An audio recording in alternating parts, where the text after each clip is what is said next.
दोस्तों कैसे हैं आप सभी सभी अच्छा कर रहे होंगे। मैं बताऊं मैं भी बहुत अच्छा हूँ। वीडियो अच्छा लगे तो CKD stock market news channel को सब्सक्राइब कर लेना, साथ ही बेल आइकन बटन को प्रेस कर देना। चलिए शुरू करते हैं। मेरे मित्रों, जब भी आप किसी म्यूचुअल फंड में इन्वेस्ट करते हो और पोर्टफोलियो बनाने की कोशिश करते हो म्यूचुअल फंड्स के अंदर, चाहे लार्ज कैप हो, स्मॉल कैप हो, मिड कैप हो, हाइब्रिड हो, तो डेफिनेटली क्या दो स्मॉल कैप म्यूचुअल फंड रखना जरूरी है, रखना चाहिए कि नहीं रखना चाहिए? अगर रखना चाहिए तो किस एज तक रखना चाहिए? नहीं रखते हैं तो कौन सी एज तक नहीं रखना चाहिए?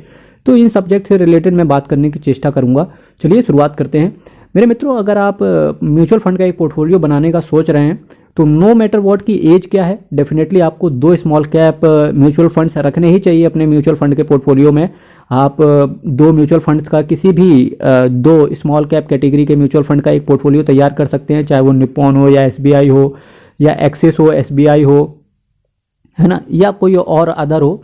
तो आप अपने जो आपको म्यूचुअल फंड अच्छा लगे, जो अच्छा रिटर्न दे रहा है, साथ ही साथ जिस म्यूचुअल फंड का एनएवी अच्छा है, जिस म्यूचुअल फंड का फंड मैनेजर्स का अच्छा एक्सपीरियंस है, साथ ही साथ जो पास्ट में अच्छा रिटर्न दे रहे हैं, वो शेयर सेक्टर्स उन्होंने सही से चुने हुए हैं, उनके अंदर के जो शेयर्स हैं, सेक्टर्स के अंदर के जो शेयर्स हैं वो भी अच्छा चुना हुआ है, तो डेफिनेटली सबका एक कॉम्बिनेशन मिला के दो स्मॉल कैप म्यूचुअल फंड को अगर आप सेलेक्ट कर लेते हो, क्योंकि जब स्मॉल कैप की बात करते हैं तो सबसे ज़्यादा लोगों को होता है कि यार रिस्क ज़्यादा है।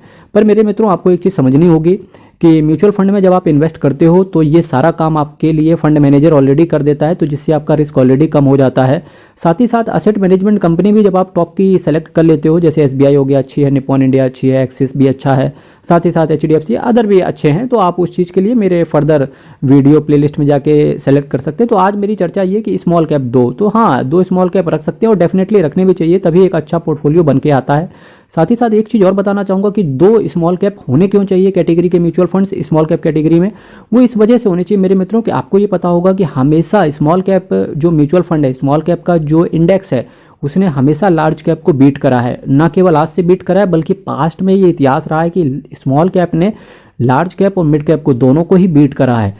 ठीक है मेरे मित्रों, तो इसी के सब्जेक्ट में चर्चा यहीं से विराम लेता हूं कि दो स्मॉल कैप कैटेगरी के म्यूचुअल फंड्स जरूर होना चाहिए। फिर भी अल्टीमेट डिसीजन आपका ही रहता है कि आपको किस तरीके से आगे बढ़ना है, क्योंकि रिस्क आपको लेना होता है। पर यहाँ पे मैं अपने विचार रखने की कोशिश कर रहा था। आपको विचार कैसे लगे ये डेफिनेटली आप कमेंट बॉक्स में बता सकते हैं। मेरे मित्रों, बने रहिए CKD stock market news channel के साथ। कल फिर मिलेंगे आपके साथ नए टॉपिक पर चर्चा करने के लिए, सेम टाइम सेम चैनल। तब तक के लिए बहुत बहुत धन्यवाद। भारत माता की जय।